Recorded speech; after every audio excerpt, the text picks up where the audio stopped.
Then lower the vehicle down. Okay, locate the reservoir cap, which is going to be here, and get your tools out. You're going to need a special tool for this job. An evacuator manifold gauge set for the coolant system, vacuum filled coolant. You're going to need one. Gotta love it. This job is going to require shop air, so you're going to need some shop air. Hook up your compressor. Yeah, don't forget about this guy.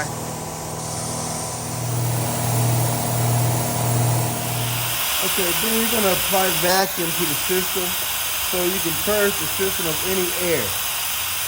Close the valve to apply the vacuum.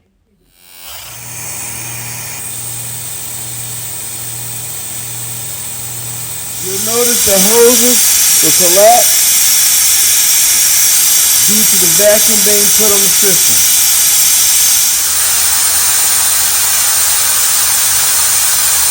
.8 to be exact.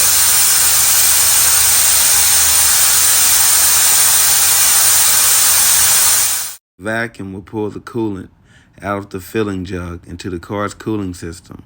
This particular vehicle holds 3.3 quarts on a drain and refill.